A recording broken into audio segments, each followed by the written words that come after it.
This video is brought to you by Raycon True Wireless Earbuds. Stick around to hear more about them and also a special discount they're offering through my channel. What a game. Just like, what a game. Wow, okay. Ghost of Tsushima. Oh man, I went into this excited, being like, cool, we're gonna be a samurai and we're gonna have some fun, this is gonna be great. I did not expect to play what is, I believe, one of the best open world games I've ever played, one of the best, if not the best samurai game ever made, and just an absolutely incredible swan song for the PS4. This thing completely blew me away. It's not perfect, like there's a few things that, you know, you can complain about, and it is an open world game, which a lot of people will roll their eyes and be like, open world sucks. I just don't care about any of that. I just think this game is absolutely phenomenal, and I loved it, and you have to play Ghost of Tsushima. You have to play it.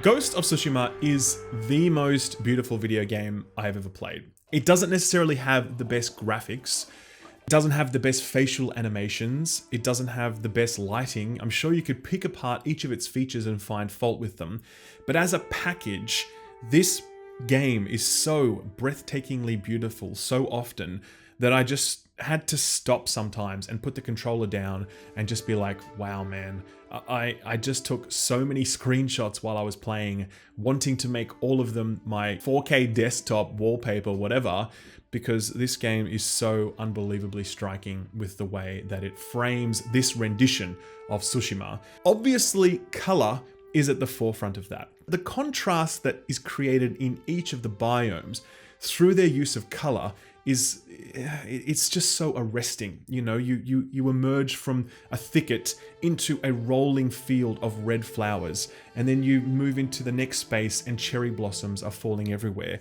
and you move to another and you're seeing the most golden sunset you've ever seen in your life. Every frame is just soaked in so much color, but used so judiciously. It's not like this game is overwhelming you. It's not like it's just some Jackson Pollock painting with color thrown everywhere messily.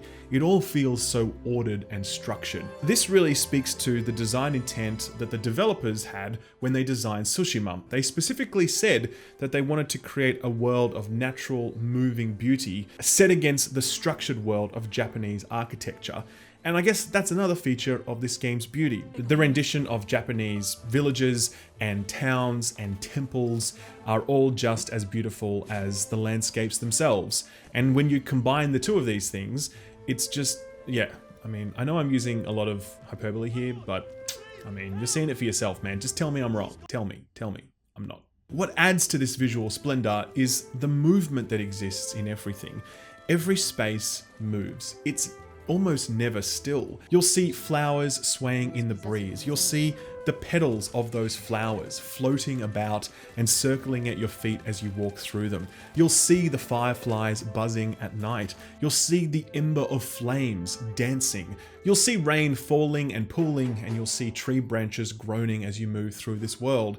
And what's particularly remarkable about all of it is that it sort of responds to you in a way, because most of this movement is driven by the wind, and you actually control the direction of the wind by virtue of your objective marker. So in Ghost of Tsushima, when you set a target on the map, the wind will blow in that direction, so you can just move that way, and you will see the entire world kind of move with you toward that direction. It's strangely powerful to feel the very winds of Tsushima carrying you towards your objectives, and the entire world seems to sort of lean towards your goal. You just never get tired of it. You never get tired of seeing that wind blow and seeing this entire world move in this way. It's just so breathtaking so often. The beauty of this world is so perfectly meted out as well. because there's so much to explore, but not so much that it becomes redundant or repetitive. The map is divided into 3 parts, and there are 40 different biomes within those 3 regions. You're never really seeing the same stuff twice. I mean, other open world games I've played, obviously Assassin's Creed comes to mind, they're just so preoccupied with creating space that they're copying and pasting huge sections of the map in order to give you more square miles. That doesn't exist here in Tsushima. Every new region that you enter, every new biome you discover is genuinely rewarding and genuinely new. And I just took so much pleasure in walking around these spaces, riding around them, just soaking them up because of how beautifully they were constructed and how unique each of them were. Funnily enough, there is actually a Kurosawa mode in this game, and what that is a mode that is a tribute to Akira Kurosawa, who's the, famed Japanese filmmaker. This game is essentially a love letter to him, stylistically, narratively, in so many ways. And so they actually worked with his estate to create a game mode where you can basically play everything in black and white. It also down mixes the sound so that the sound sounds a little bit more tinny, and it has a much harder stereo mix as opposed to kind of 3D audio.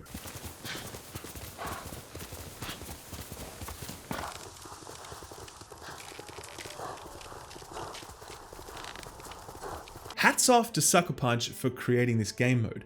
That really shows dedication.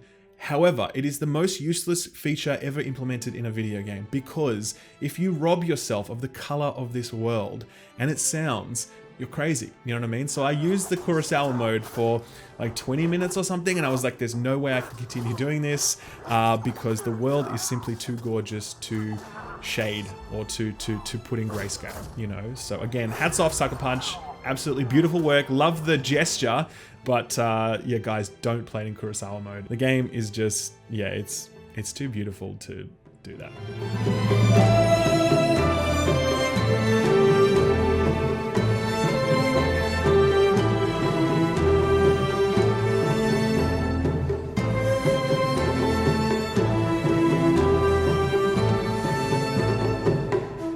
Let's talk now about the open world aspects of Ghost of Tsushima. This is a game that took me about 30 to 35 hours to finish. I actually finished every single side quest, by the way, but I didn't tick off every marker on the map. And there's also collectibles after that, which could even further lengthen this out. So at a minimum, you're going to spend 25 to 30 hours on the main campaign, probably 25 hours. If you do every side quest, it's probably going to take you to around 35. If you want to do every marker, you're probably talking 45. And if you want every collectible, you're probably talking 60 hours or so to do absolutely everything in this game. I am someone that is naturally quite skeptical of the open world formula at this point. I don't dislike it, but I also do get bored with it eventually. Unless you've got some really interesting hooks to keep me engaged, I'm probably going to get bored and like tap out. I remember feeling that way once or twice with Ghost of Tsushima, where I was like, there's a lot of open world stuff here. Am I having fun? I'm not so sure. But then I realized that I don't need to be doing any of this open world stuff, okay? Open world bullshit really only becomes a problem when I'm forced to do it in other games, or where the open world stuff is so boring that you're like, this sucks. Ghost of Tsushima doesn't suffer from either of those problems. And I found that when I wasn't enjoying the side content, it was really because I just was sort of missing the main quest, which I was enjoying far more. Because there's no level gating in this game, I can go back to that main quest whenever I like. You can beeline that main quest should you choose. You are not forced to grind. There's no level gating. So any exhaustion that you might experience with open world sort of stuff is essentially your own fault. You know what I mean? And you can just choose to play it another way. Having said that, I really enjoyed most of the open world content in this game. Structurally, it is similar to what you've experienced in the past, which is that there's a main quest, there are side quests, there are markers on the map to climb things and unlock things and find things and whatever else. That's all quite familiar, but I do believe that Sucker Punch has put a lot of effort into creating really interesting, unique, fun side activities to help pace the adventure. One of them involves, chasing a fox. You go to a certain location, there's a little fox guy, he'll lead you to a location, off you go. Another involves training your sword skills, where there's a bamboo thing in front of you and you have to strike through it in a kind of like Mortal Kombat test your might moment. One of the really interesting ones is a traversal challenge. There are a number of shrines that are essentially like mini uncharted temples, and you need to climb around them and figure out a way up to get to where you need to get to, There's a whole bunch of others as well, but I think all of them are actually pretty good. I never remembered thinking, oh, this stuff really sucks. I often remarked, hey, they've really put a lot of work into this stuff. I like it. I didn't clear the entire map because I'm just not into the whole like, hey, let's clear every map marker thing. But I think those of you that are into that will really enjoy it. And those of you that don't like that stuff can just skip it. Within this whole open world formula and this exploration thing, one thing I really respected was how much the game was actually getting me to use my eyes and actually look around. A lot of open world games fall into the trap of just having your entire UI filled up with map markers, and you don't have to think or look. You just walk over to where the map marker is or the icon is in the UI, you click the thing and you're done. Ghost of Tsushima will lead you to where the quest begins, but it will very often just let you find your way after that. There's one absolutely beautiful quest that I played towards the middle of the game in a place called Old Yarikawa, where there's a demon around somewhere, right? The villagers believe there's a demon in these parts, and they leave offerings to him. And I sort of suspect maybe it's not a demon, maybe there's something else going on here. And rather than just give me map markers to find where to go next, I kind of need to look for smoke in the sky, you know, or I get told, hey, you know, this is where you'll find that next thing in an area surrounded by flowers. And I kind of need to look around the world. There's no markers to tell me where to go. I need to ride around, I need to use my eyes, and that's great. You know, there are quite a few quests that fall into that category. Even just world exploration itself, while I'm riding around, the golden birds of Tsushima will sort of like swoop in above my head and start singing, and then I can choose to follow that bird and he'll lead me to, you know, another secret location or whatever, or I can just choose to ignore him and just go about my business, you know. It's not all about following map markers in Ghost of Tsushima. It's not all about following icons on your screen. It's about genuinely exploring and genuinely finding things, and I just found that so refreshing in a genre that is way, way too dependent on UI to carry things forward.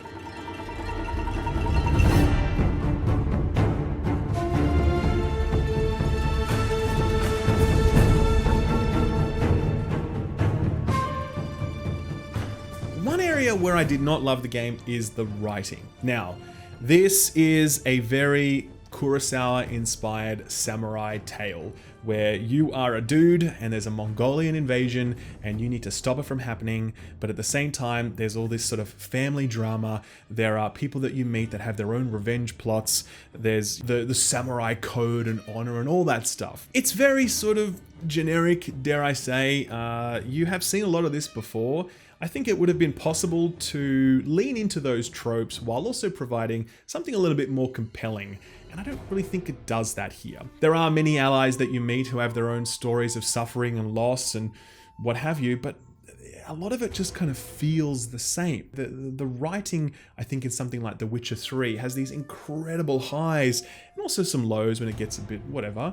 I think Ghost of Tsushima just feels entirely flat all the way through. It's somewhat hard for me to remember a lot of the stories that I went through. Some of them do stand out, absolutely, but on the whole, the writing between the main quest and the side quests is just generally flat. It's not bad, and I definitely prefer it to a lot of other open world games that I've played because it has a sort of maturity to it that I think other games lack.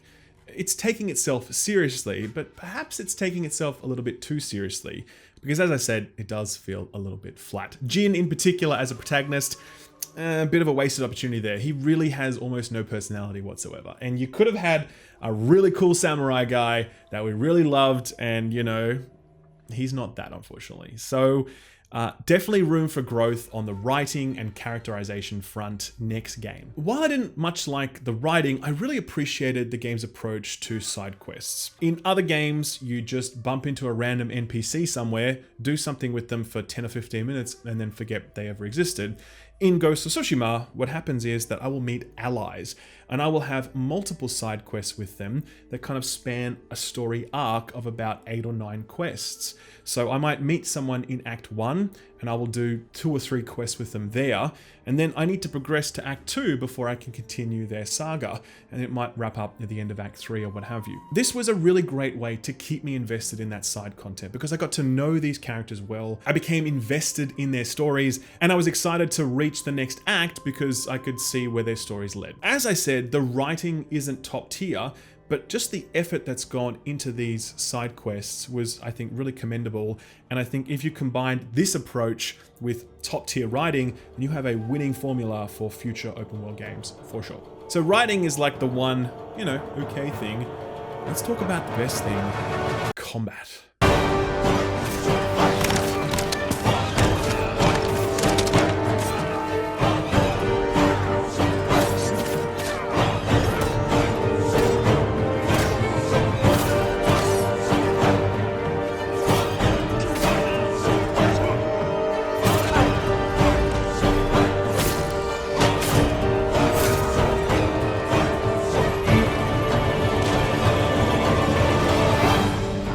I never, in like 35, 40 hours playing this game, I never ever got tired of combat in this game. It's incredible. I just cannot believe that Sucker Punch have done as good a job as they have with combat in this game.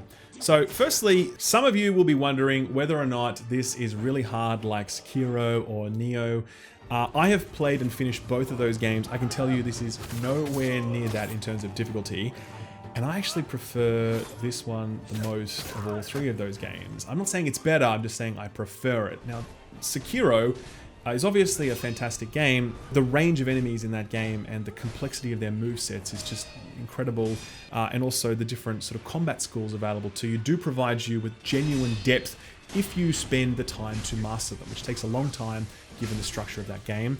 Then there's Nioh 2, which just has some of the best melee combat ever, really. The flexibility inherent in every weapon type across 3 different stances is just mind-blowing. But there's also a lot of bullshit baked into that with enemies one-shotting you or what have you. Ghost of Tsushima just exists at this perfect equilibrium, I think, of really great fundamentals of combat, combined with the ability to really sort of play the game how you want to play it, allowing for player expression and freedom without having to rigorously study it to get good at it as you would something like Sekiro, and also without any of the bullshit one-shots that you get in Nioh. It's just a really nice middle ground that I think is perfectly accessible while still making you feel like a fucking badass. The fundamentals of this combat are really what struck me the most. Again, I know I'm talking about Assassin's Creed a lot here, but there's a lot of similarities between these games. I recently played Valhalla. I commented there that the combat is very animation-led, and it's quite janky, and you see these teleporting limbs and whatever else. So hit registration and all that sort of stuff is quite poor there. This is like the opposite of that. Hit registration and collision detection is perfect. It's just astounding to watch the precision when it comes to, 2 weapons clashing or something being parried or deflected. But in conjunction with that, the animations are also flawless. The way that my character will use different parry animations depending on the angle of an attack that he's deflecting or what have you. It's just so consistently impressive to see that in action. There are obviously comparisons to be made here to something like Arkham, where you do have 6 or 7 people standing around you and they're all sort of taking turns to come at you. And yes, it is a little bit like that. There is no lock-on here. You are constantly just pressing in the direction that you want to attack. That is fantastic, by the way. I think a lock-on really would have hurt this game a lot.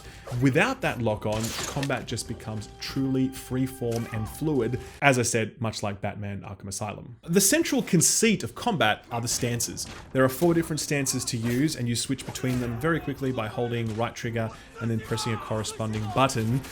Each stance works best against a different type of enemy. There are going to be swordsmen, there are going to be people with shields, there are going to be pikemen, people with spears, and there are going to be bruisers. And as you are fighting, you are doing this delicate dance to deflect their attacks, and when you want to break their guard, you need to switch stance into something that's going to be really effective, and then use the right attacks against them to stagger them and, find your moment of opportunity. In addition to that, there are also plenty of tools. There are smoke bombs and kunai, the throwing knives that you use, and there's poison darts and all this other stuff that you can mix up with it.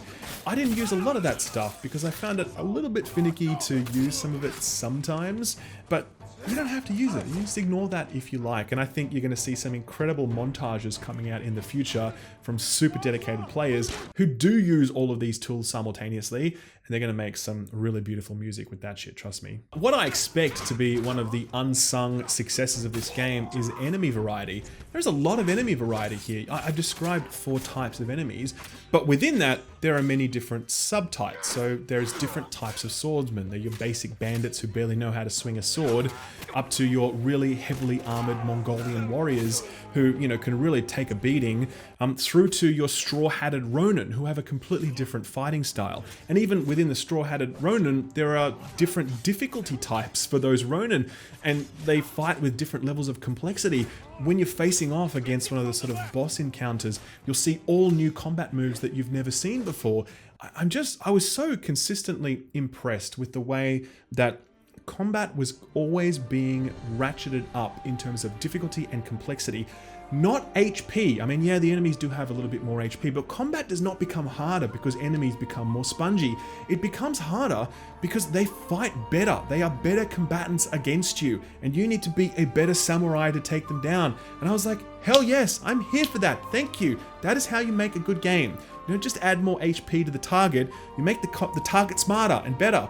And that was so good. It was so brilliant. Like, Sucker Punch, I fucking love you. You guys are amazing.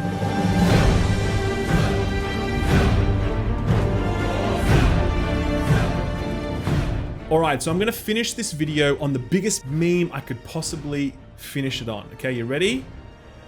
Ghost of Tsushima makes you feel like a samurai, okay? Now I know that sounds shit and we joke about it, but the reality is this game makes you feel like a samurai. I think when we think about samurai, the popular notion, obviously, whatever, let's put history aside for a moment. Let's talk about what we think about when we think about samurai. We think of these sort of spiritual warriors who are one-man armies, who are capable of this kind of like quiet stillness, exploding into this devastating ferocity. And I think they're a very unique warrior in history in that way. Like, if you think of the Roman centurion, he's nothing without his army. If you think of a Viking, it's kind of like rage personified, you know, this flailing limbs and just, you know, red-faced anger. Samurai, you just imagine them sitting there meditating until the moment to strike, and then they unsheath. I think that is what this game is. It is that moment of quiet meditation when you are literally going to a hillside to compose haiku. I'm not even joking. You compose haiku in this game.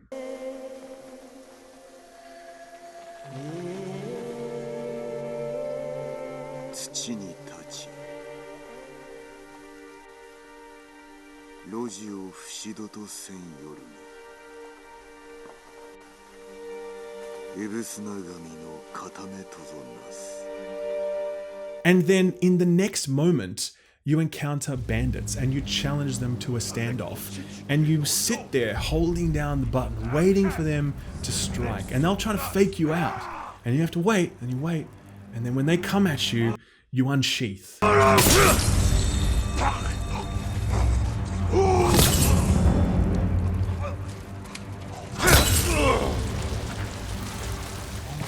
It's that explosive transformation from poet into warrior, from spiritual entity into the spirit of death. It just happens so fast, and this game so perfectly captures that duality. In my own gameplay experience, I could take in those quiet moments at a hillside, just remarking how beautiful everything was, and riding my horse through a field.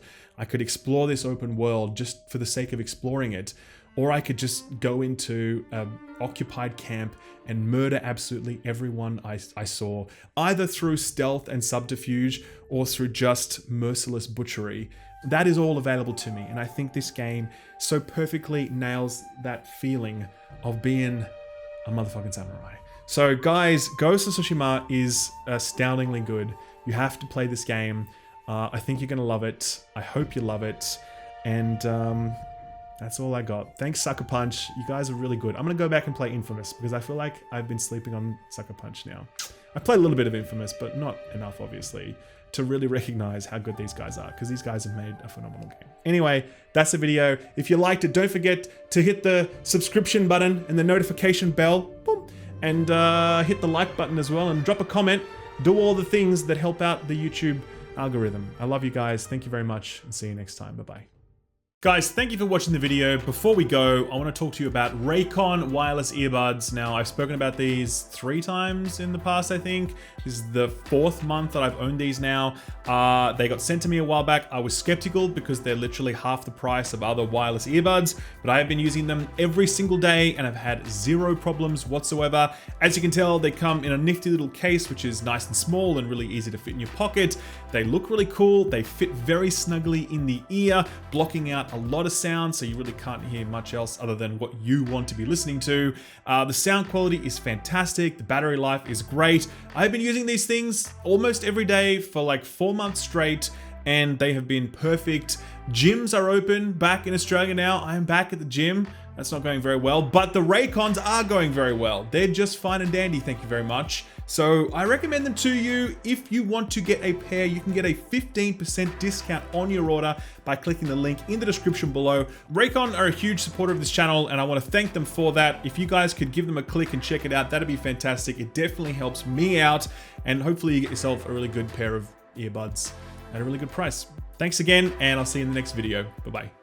Thanks for watching my video. If you liked it, give it a thumbs up. If you didn't, give it a thumbs down so I know to do better for next time. If you enjoyed yourself, consider subscribing. And if you really enjoyed yourself, maybe consider hitting that notification bell so you never miss a video. You can see my patrons here on the left. They're awesome. They're amazing. If you want to join them, check out my Patreon page. Thank you again. I'll see you next time. Bye-bye.